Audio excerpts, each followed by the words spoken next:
Some of the most frequently asked questions I get is, what else can I do to manage my blood sugar? We have to be really tuned into our macros, so protein, fat, and carbohydrates is absolutely critical. So think about it this way, protein and fats together are good, protein and carbs together are good, although I want to be very deliberate about protein. Most, if not all of you that are watching this video are not eating enough protein. So go back and listen to my podcast with Dr. Gabrielle Lyons, where we talk about how much protein we should be consuming in our diets. And I find most, if not all of my female patients really don't consume enough. We want 1 gram of protein to each lean pound of body weight. I bet most of you are way under that and probably consuming somewhere between 25 to 30 grams of protein per meal, which is actually no good at helping to maintain not only lean muscle mass, but also not as satiating as it could be. When we talk about putting fat and carbs together, this is actually not ideal. You definitely want to consider a lower carb, ketogenic, or carb cycling option as opposed to consuming fats and carbs together, which we know makes it highly intoxicating and hard to limit. Think about nuts and cheese and things like that that can really be challenging to consume just a small portion. I also want you to think about meal timing. So there's a lot of information out there about chronobiology and syncing to the circadian rhythm.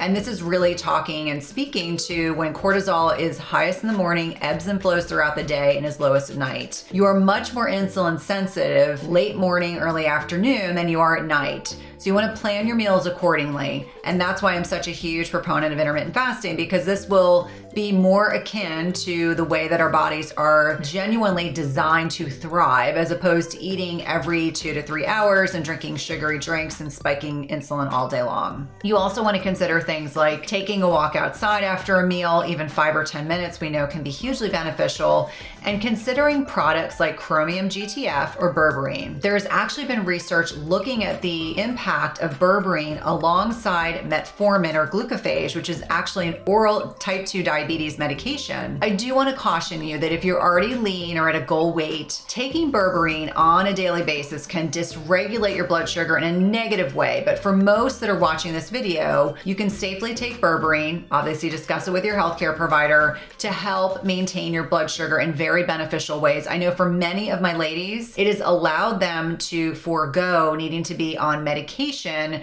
but again, it requires monitoring. We also want to think about hormetic stressors like intermittent fasting that can help better manage our blood sugar levels. So finding balance is really key. So there's no one size fits all philosophy. I do like women and men to take it low and slow, start with a 12 to 14 hour fasting window and slowly increase it and monitor how you're feeling. The more carbohydrate dependent you are, the more time it will take for your body to become fat adapted and tap into those fat stores, as Jason Fung likes to talk about, going into the freezer for those fat stores. I also think it's important to consider things like cold and hot therapy. So it could be that you take 30 seconds at the end of your shower to tap into the parasympathetic. Heat therapies like infrared sauna or just even sweating we know are very beneficial. Next are things like strength training, high intensity interval training, or Tabata.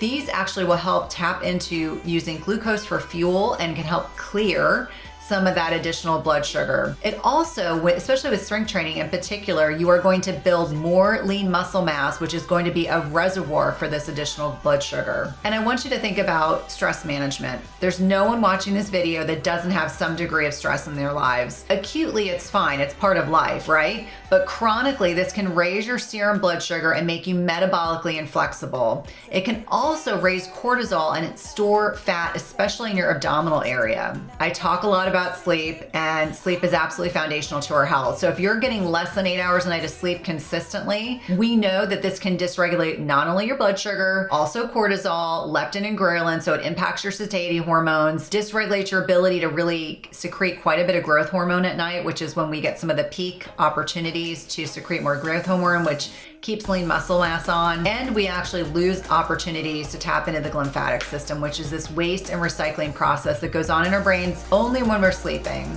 So stay tuned. I've got more in this series that will help you stay as metabolically flexible as possible.